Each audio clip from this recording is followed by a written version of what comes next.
and welcome to Herman Manyora's YouTube channel. My name is Jadel Kabiru. I'm absolutely excited that you're here for a political conversation. This conversation is a simple, truthful prof putting them across in a hard-hitting way. He's here. How are you? Fine. How have you been? Good. I'm just from town. I can see people demonstrating. There's almost everything right now in Kenya. Yes. Conversations on LGBTQ, conversations on China. Richard is going to talk to you about it. Nyamakema. You know, there's also Eric Omondi who wants to march people to State House. And then there's Raila, who had 14 days, and I think it's only 7 days to go. I've seen him also on social media with the Bunge la Wananchi. I think it's going now. It's going on now. With Bunge la Wananchi. With Jalash back. Yeah? With Jalash back. Lot of politics to talk about. But first, maybe I just need to know about this Supreme Court ruling on LGBTQ. Guys are telling me, ask Prof, what is the direction? When you listen to that ruling, and they want now, they've given freedom of association of the members of the LGBTQ plus community. And then there's another side that's bashing this ruling. I understand that Attorney General Justin Muturi is going to appeal this ruling. From where you sit now, how difficult is this conversation to have in this country? President Uhuru Kenyatta told them that we are not ready yet. Are we really ready? I don't know. I don't want to. I'm going to give a position in my video this week without necessarily saying whether it's bad or good. But I'm going to say one or two things that I do know. But today I can talk about the Supreme Court ruling.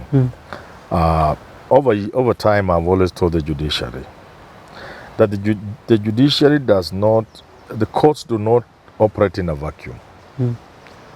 The courts also have said, and I've told lawyers, if what you say does not appeal to common sense, then you must know there's something wrong somewhere. When you force people to do certain things when they are not ready for them, there could be consequences. Okay? So I look at this ruling and I say, first of all, from a common sense point of view, it is serious contradictions. You cannot say something is illegal and then say people who want to assemble to form groups and is a group of people who practice what you agree to be illegal. Then you are wrong. What the Supreme Court ought to have done if they think it is time for Kenyans to embrace LGBT, there's a queue there, questionable here. I thought everything there is questionable. But let's agree the queue there is questionable. It means queer. Or queer or questionable, whatever it is. Is to look at the Constitution. And I can tell you for a fact, the Constitution of the Republic of Kenya does not outlaw gayism, lesbianism, and all those things. The Constitution of the Republic of Kenya does not outlaw same-sex marriage. The way it is worded, and I said in a meeting one day, not long somebody will go to court and they will show you cannot discriminate against somebody in Kenya on the basis of sexuality. That is the law in the Constitution. It is there in the black and white. So as we finish this part of LGBT, you're saying that it's contradictory what the ruling... Yeah, the ruling is contradictory. You cannot, the court says that thing is illegal in Kenya, but proceeds to give those people practicing the same legal standing, legal power to form an NGO. Well, you know, it doesn't make sense. And that's what I'm saying. The courts must know what they do must make sense, must appeal to common sense. I have told lawyers repeatedly, there is nothing special about law. Law is just English and common sense. In our jurisdiction where we speak English, law is just English and common sense. There is nothing. Law is not a body of knowledge. What we call, it doesn't have what we call epistemological value. There's no knowledge in law. To do law, you are not studying anything.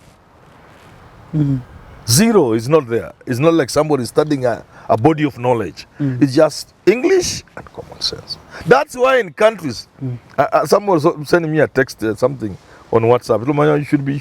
You should practice law. In England, as he was saying, you don't need to be a lawyer. This idea that somebody must be a lawyer must have done law to represent themselves or others. Even in this country, people like Paul Muite, they didn't study law. No. later, of course, through correspondence. Even the judges, there were judges. I remember in my place there was Gachagua. Yeah. The daughter is a prominent labor lawyer, industrial relations lawyer, Gachagua. I knew him. There were people who were allowed to be, including the late Justice Tuyot, Yeah. whose son is now a judge. These are people who never went to school, but they were made magistrates. There was a provision for that, and later they became judges. So lawyers must know, really, at the end of the day, if what you say is at extreme variance with the reality, with what is known to be obviously true, then you are courting disaster. So are we looking at a future where these conversations will continue, and a future in which this ruling that has been made by the Supreme Court is going to set It will cause precedents chaos. for other rulings And to it come? will cause chaos. I'll talk about it on Saturday. When the people looked at the ruling of the Supreme Court on the Raila Odinga case, Raila Odinga 3, with hot air, obviously a lot didn't make sense. There was so much contradiction.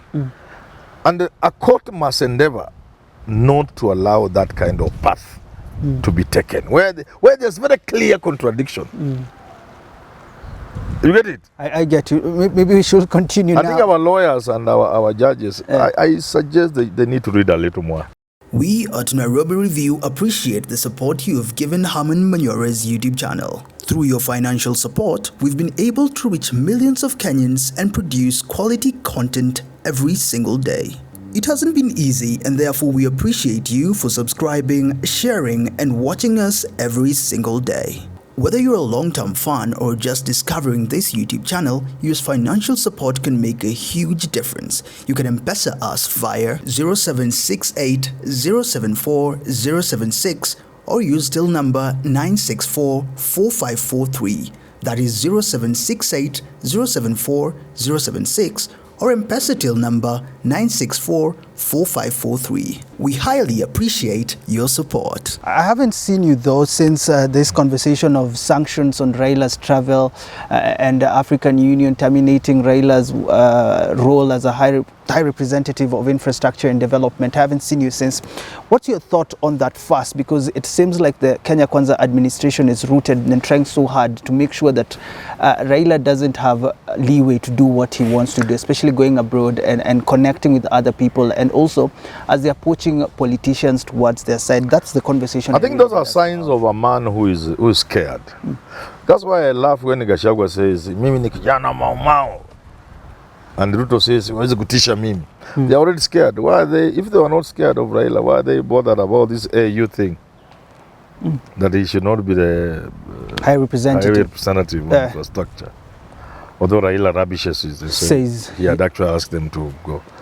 Why would they be going out to convince Western countries not to admit Raila in their countries if they were not scared?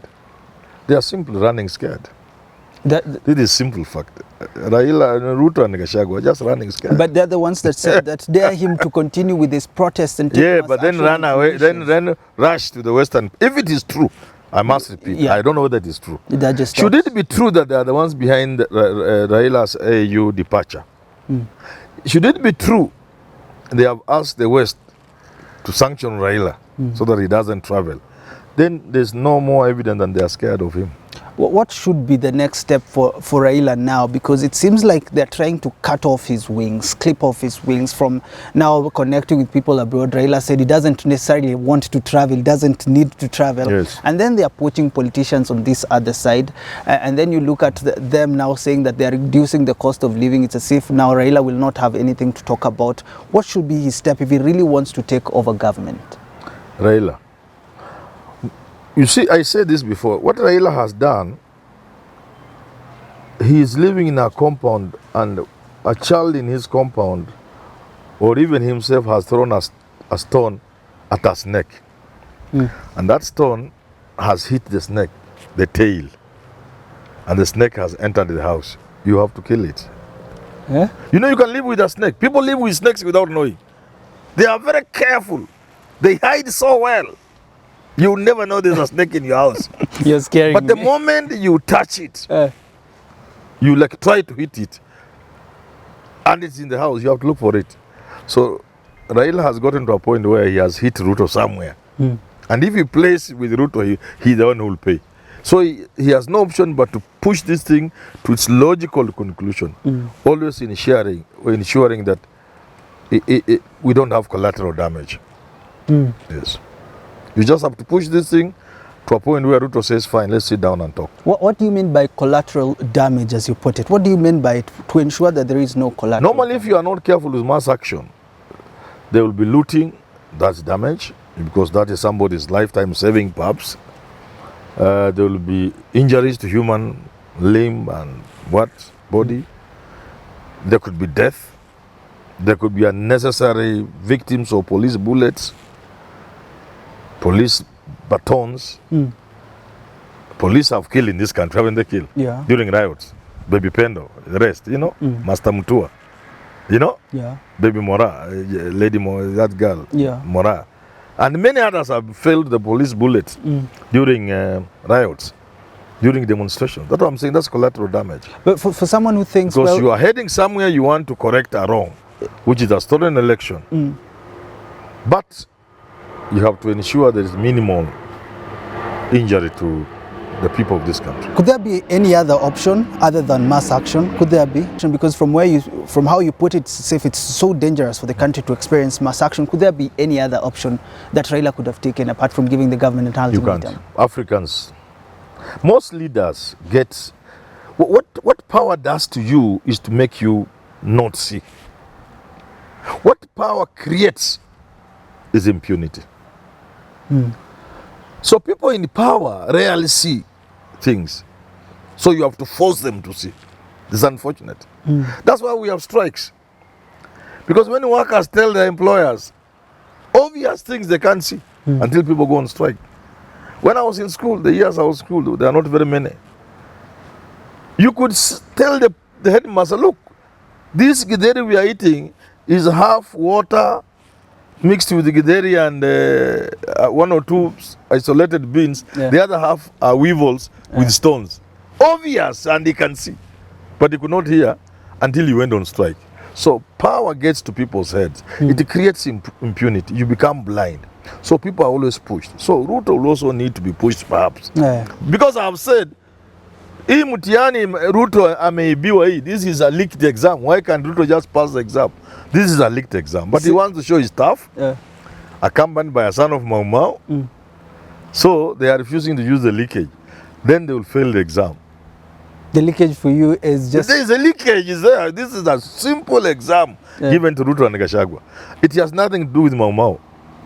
No, it is just an exam which you have to pass. And there's a leakage. Why don't you pass it? Just do your work. Just do your work. What Ruto needs to do is to serve the people of Kenya without undue listening to IMF and World Bank.